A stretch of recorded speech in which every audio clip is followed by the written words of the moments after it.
Et si l'ordinateur n'avait jamais été inventé au XXe siècle? Imaginez un monde où les écrans n'existent pas. Pas d'Internet, pas de smartphone, pas de base de données moderne. Un monde où les calculs complexes se font encore à la main, où les informations voyagent par courrier ou télégraphe, où la vie quotidienne est rythmée par le papier et l'encre. Bienvenue dans une uchronie où l'ordinateur, cette invention qui a transformé notre réalité, n'a jamais vu le jour au XXe siècle. Que serait devenu notre monde? Comment une simple absence aurait-elle redessiné l'histoire, la société, la science et même nos rêves? Attachez-vous, car nous allons plonger dans un passé alternatif, où tout a changé à cause d'un échec monumental. Tout commence dans les années 1930, avec un point de divergence clé.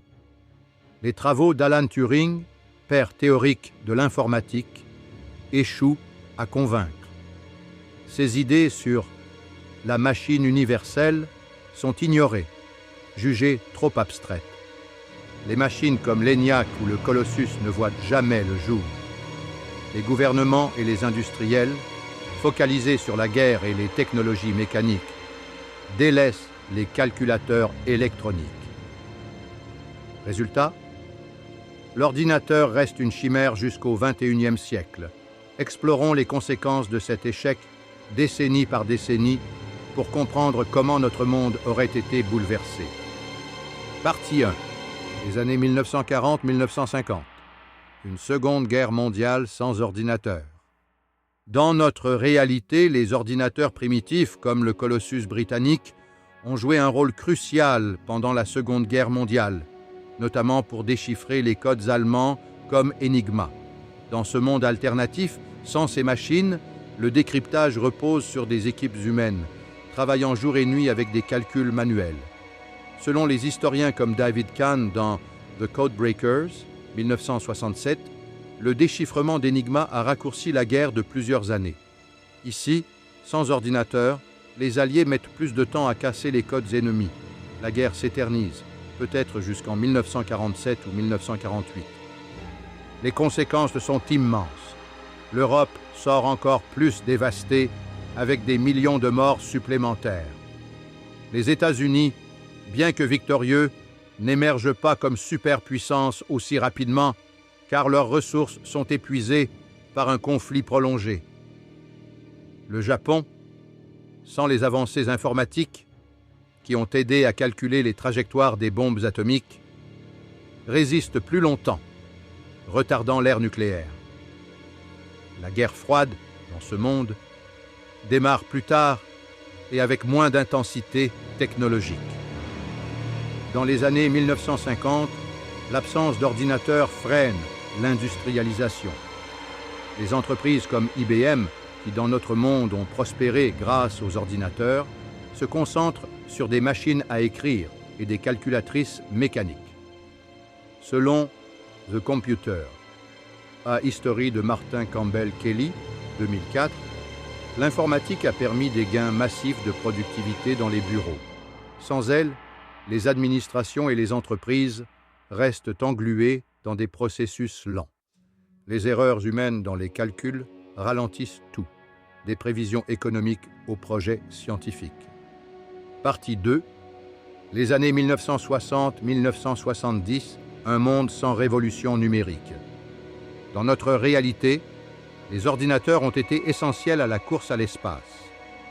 Le programme Apollo, par exemple, a utilisé des ordinateurs pour calculer les trajectoires et gérer les systèmes embarqués.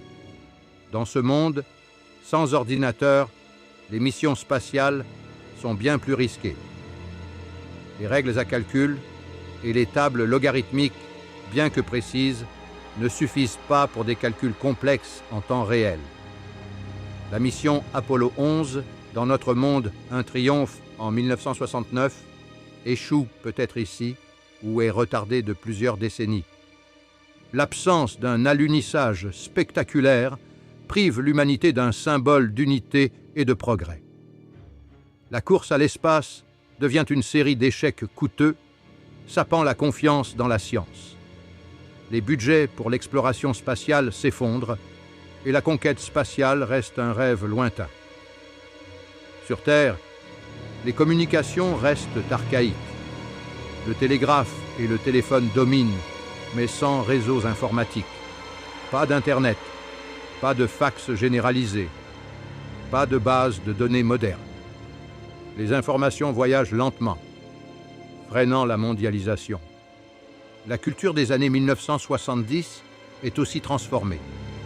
Sans ordinateur, pas de jeux vidéo, pas de films comme Star Wars avec des effets spéciaux numériques. Les premiers effets CGI datent des années 1970 dans notre monde. La pop culture reste ancrée dans des médias traditionnels. Radio, vinyle, cinéma analogique.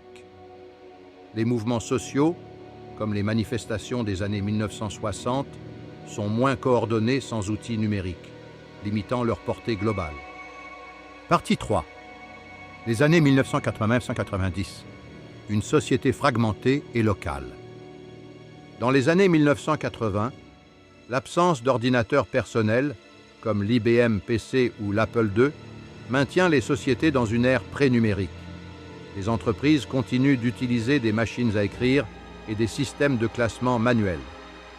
Selon Fire in the Valley de Paul Freiberger, 1984, les ordinateurs personnels ont démocratisé l'accès à l'information.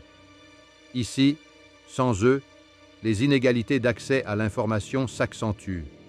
Seuls les gouvernements et les grandes entreprises, avec leurs armées de secrétaires et de comptables, peuvent gérer des volumes importants de données.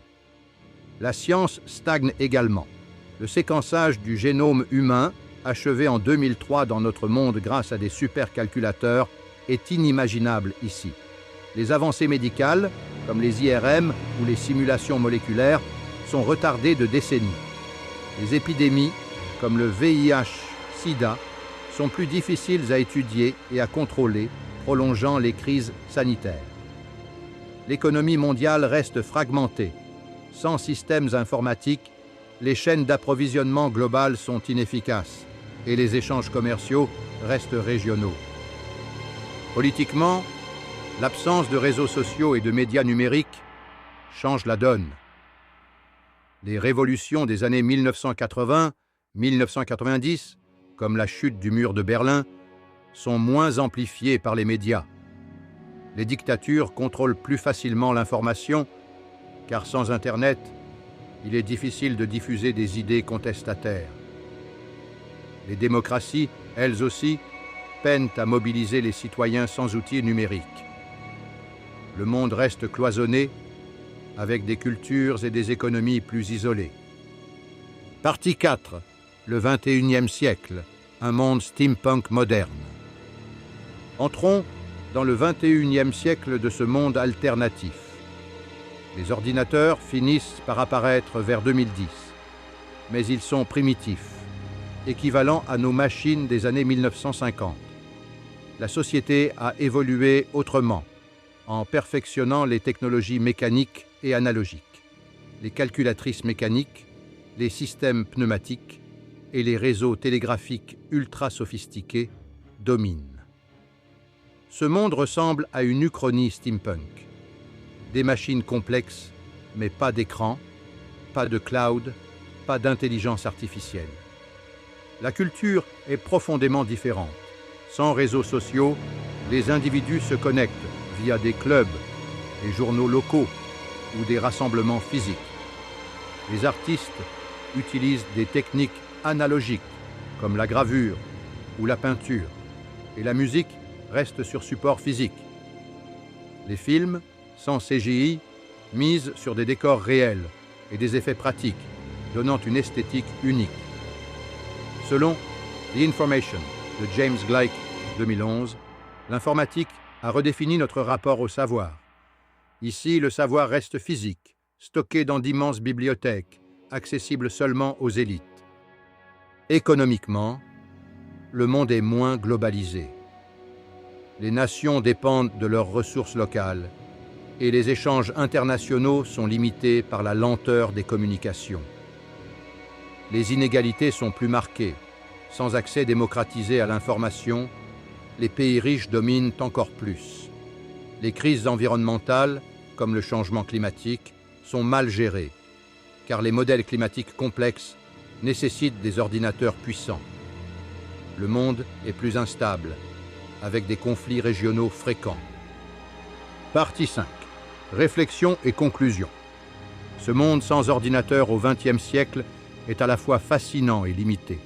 Il nous rappelle à quel point une seule invention peut redessiner l'histoire. Dans notre réalité, les ordinateurs ont accéléré la science, connecté les peuples et transformé nos vies. Mais ils ont aussi apporté des défis. Surveillance, désinformation, dépendance technologique. Ce monde alternatif, bien que plus lent et fragmenté, a peut-être préservé une certaine authenticité dans les relations humaines, une connexion plus directe avec le monde physique.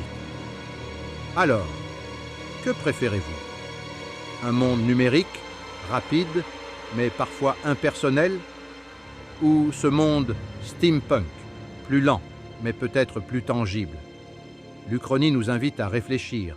Chaque invention, chaque choix peut changer la trajectoire de l'humanité. Dites-nous en commentaire ce que vous pensez de ce monde alternatif et quel autre « et si » vous aimeriez explorer. Merci d'avoir voyagé avec nous dans ce monde sans ordinateur.